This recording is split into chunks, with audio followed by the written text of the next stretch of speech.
Mr. Singh, you called this emergency debate. The Prime Minister is in the House. Unfortunately, because of procedure, you can't ask him a question yet. What would you be asking him tonight? Well, the question I wanted to ask him was, we know that there's a lot of funds, foreign funds, particularly from the States, particularly from Trump supporters that have been going to the occupation. That has he spoken with U.S. officials about stopping that flow of political interference? That's foreign interference, rank political interference, foreign interference. That has he spoken with U.S. officials to stop that? Okay, so you called for this emergency debate in the House of Commons. That is underway tonight. What are you hoping comes out of this debate? From your perspective, Mr. Singh, what are the next steps here? Well, I've outlined 4 key steps. First off, throughout this whole crisis, the federal government has taken a position that it's not their jurisdiction. And frankly, I understand very well that there's levels of government, there's constitutional powers that are divided in different levels of government, but no one wants to hear arguments about jurisdiction when you're in a crisis.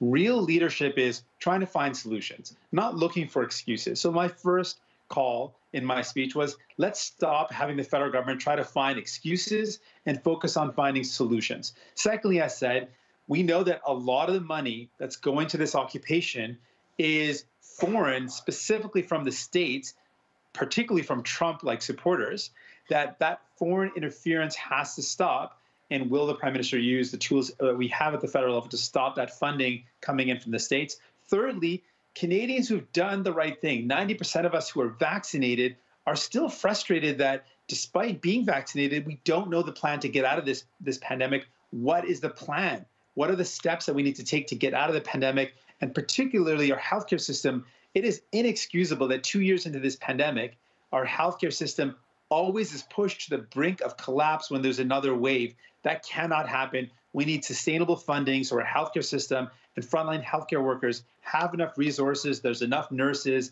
hired so we can deal with whatever crisis comes our way. And then finally and fourthly, I said, there are a lot of things that people were worried about before the pandemic that got worse in the pandemic, like the cost of housing, people can't find a roof over their head, the cost of groceries and bills. We need to work together in Parliament to solve some of these problems so that people can actually have some hope. The only way to counter hate and to counter this negative convoy that we're seeing is with hope. And the tensions across Canada, our country, can be responded to with hope and a clear vision and plan to make things better for people. Foreign funding is illegal if you're donating to a political party in this country, but anyone around the world could donate to a GoFundMe, right? So this is an unprecedented time where governments around the world are going to have to look into how they can prevent this kind of influence. But when you talk about unity, Mr. Singh, are you seeing that in this emergency debate? We just saw it back and forth between the Prime Minister and interim Conservative leader Candice Bergen there. What did you make of what's unfolding right now? Well, one of the things that I've said that was deeply concerning to me is that we saw the Conservatives embolden this convoy. And what's really clear is this convoy does not speak for people. They don't speak for truckers. I've spoken with trucking associations and truckers, and they say their concerns are unpaid wages, lack of good work conditions, the fact that insurance costs are rising, the worries about not receiving wages that are adequate. That's their concerns. They see this convoy doesn't speak for them. This convoy is harassing physically, verbally people and citizens of Ottawa. They've harassed and threatened healthcare workers. This doesn't speak to those people. And the fact that the Conservatives are emboldening this group that does not speak for Canadians is problematic. But I also said that the federal government, the Prime Minister, has to also take responsibility and leadership and say he's going to do something to bring down the tensions. I've seen both Liberals and Conservatives use this as a opportunity to score points, whether it's to wedge the Liberals or to wedge the Conservatives. I want to see us work together to provide real solutions to Canadians and the struggles that they're going through. I want to go back to something you've been saying today. You've been talking about this foreign interference, but you also said today that you think it's clear that the intent of this convoy is to overthrow the government. What do you mean when you say that? The organizers are pretty brazen. They're not hiding who they are. Canada Unity has a website, and on their website, they've got a memorandum of understanding. And in that memorandum, they clearly are calling for working, and this sounds a bit bizarre, but this is what's in their memorandum of understanding, working with the Governor General and the Senate to put in place a committee of unelected people that would make decisions in place of Parliament. They want to overthrow the government. That's their stated intended goal. They say they want to do it peacefully, but they are seeking to undermine a democratically elected institution with unelected people who they're going to make up out of thin air. That is wrong, and that's why I say specifically this group, this convoy, and funding it is to undermine our democracy, because their stated goal is to undermine democracy. This isn't a community or a group of people that are raising concerns about the environment or raising concerns about a particular political issue.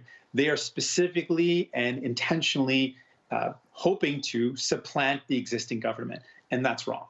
And finally, Mr. Singh, we appreciate you making time for this conversation while this emergency debate is underway, and we'll let you go. But if you were Prime Minister at this moment and there were flags outside your window saying F Singh and there are death threats being hurled at you, what would you do as Prime Minister? Well, first and foremost, like I said, I would meet immediately with the leaders of all municipalities impacted, meet with the mayor of Ottawa, meet with the mayor of Toronto, of Quebec City, Vancouver, Winnipeg, and offer proactive help. What can we do to help you deal with this occupation? Secondly, like I said, I would get to the bottom of the foreign funding, the foreign interference. That's inappropriate and wrong. Thirdly, I believe Canadians deserve a plan. And to date, we don't have a clear vision of what it's going to take for us to get out of this pandemic. What are the next steps? What are we going to do? And particularly with our healthcare system, it needs to be able to deal with any sort of needs of Canadians. When they need help, it should be there, and that means funding it appropriately. And I really do believe there are a lot of frustrations out there. We've got to deal with those. The cost of housing, it is so frustrating that people cannot find a home to call their own. We need to deal with that. I would immediately work on these problems and work towards creating a plan for Canadians so they know what comes next. How do we get past this pandemic? Okay, we'll let you get back to that emergency debate. Thank you so much for making time. Federal Leader of the NDP, Jagmeet Singh. Mr. Singh, thank you for your time. Thank you so much. Thank you.